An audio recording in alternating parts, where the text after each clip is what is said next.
You know, I love these stories where we meet folks that are paying it forward for their communities. You're going to meet some people today, you're going to love them. They're doing some special things for their community. Come along with us. Hey, Marilyn, how you doing? Hey, Scott. Denny, good to see you. Good to see you, Scott. An old blue bridge. What are you guys doing on a blue bridge on a day like this? Well, Scott, we decided we're both retired, and we thought, what can we do for our community to give back? We've got all kinds of times on our hand. So we bought a golf cart. We started touring Indiana on the back roads, and we found these beautiful bridges that have been neglected. And we decided to adopt them and just started picking up, cleaning up, painting, whatever needs to be done. We got hooked up with the right people to get our supplies and stuff. We put the time in, they provide us with the materials. Now, I would think, looking at a bridge this old, there's got to be a story with every bridge, Denny. What can you tell me about this bridge? Well, Scott, this bridge was built in 1908, but the interesting part is it was built on the spot where John Severin, who was one of the first settlers of this community, of Gibson County, ran a ferry across here. And another interesting fact is he built his home and settlement on this side of the river, and on the north side of the river was an Indian village. And he ran this ferry back and forth for several years. So then they built this bridge in 1908 on the spot. Severin's Bridge. Severin's Bridge, where he ran the ferry. Well, you guys dedicate a lot of time out here. I know there's got to be some hazards with every job. What's some of the challenges you guys face? There is, Scott. On the hot days like this, you can see I got my bumblebee boots on. I got long pants. It's 90-some degrees out. I've had chiggers, mosquito bites, poison ivy. It doesn't stop us. We just continue, patch up that, and continue with the work. And you guys are always looking for volunteers. Sure, We really are. We could sure use volunteers. I know people in the community, there's a lot of people do a lot of things, but if there's somebody out there that's looking for an opportunity to give back to the community, this might be their cup of tea. That would be a good thing. You know, you guys probably don't know this, but I really, really like to paint. I've heard that. Yeah, and I'm pretty good. Would you put me to work? I sure will. Let's go do it. Okay. Oh, man.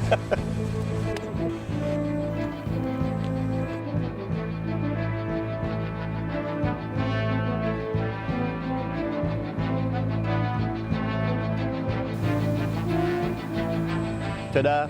Scott, you got almost as much on the concrete as you did on the face.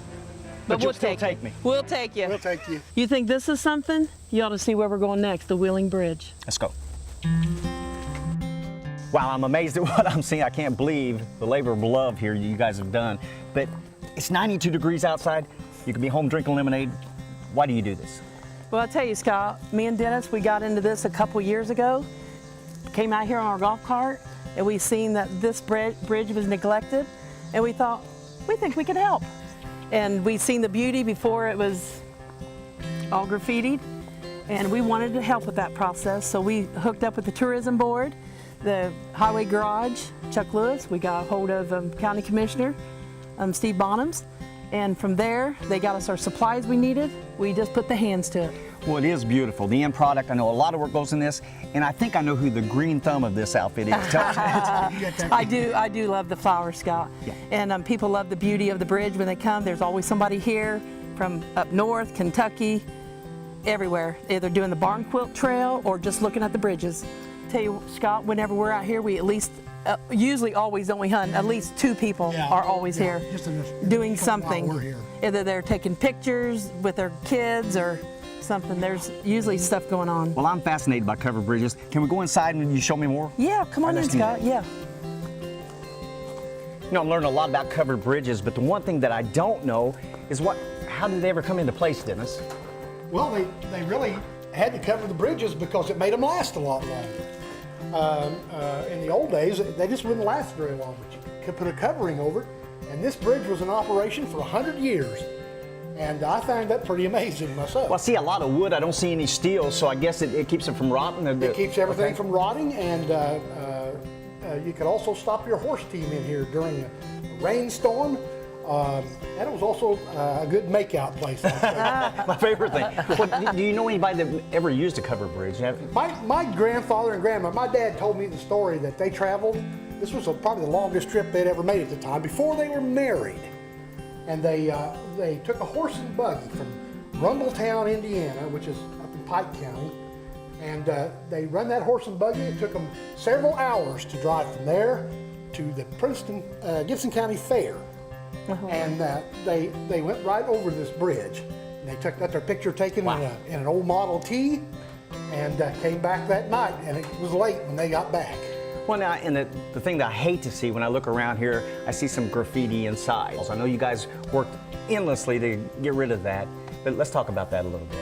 Yeah, Scott, that's one thing that really got to us too, especially on the outside of the bridge. It was all graffitied, and some of it's not too nice. And we thought if we could paint the ends, but they've come inside, which I guess by the lesser of two evils, it's better on the inside than on the ends. So we're happy with just keeping the ends, but it is vandalism. Oh, sorry. We like it that Joe loves Sarah, but we don't want it on the bridge, right? That's right. That's exactly No right. place for that. You Yes. guys work too hard for that. When you look at this structure been here, like you said, over 100 years. How much longer do you think this will be here then? What's your goal for that? I suppose this could last another 100 years if they just keep it up, because let's face it, they put a new roof on it. It's a tin roof, and that I don't know why this couldn't last for another 100 years. Minor maintenance, of course, but I believe it could. Now, Dennis, you were talking about this being here 100 years. This is one of the obstacles you really are up against, isn't it? Yes, it is, Scott. It will last another 100 years if people don't just kick all the boards off of it. That looks like somebody's come in here and just kind of literally That's kicked the exactly board. what's happened. You can tell that's what's happened. They broke a lot of them off. But it's not too bad on this bridge, but it's a lot worse on the old Red Bridge. The Griffin Bridge, when we went to check that out, it's way worse than this. It's highly graffitied on ends, on the inside, and even close to the barn quilt. They did not touch the barn quilt, but it's really graffitied here, so this is good. So you've got a lot more work ahead of you. We've got a lot more work. All right. Well, I love these covered bridges, Dennis, Maryland. You know, but I've done some research. I know they have another nickname, Well, they do, Scott. They're also known as a kissing bridge. the Kissing Bridge. And I'm not a historian or anything, Scott, but I can tell you this. I think I can use my own imagination to tell you where that name comes from. Where's that? Here's an example. Ding! Now I know why they do it. Back with more Ag Life right after this.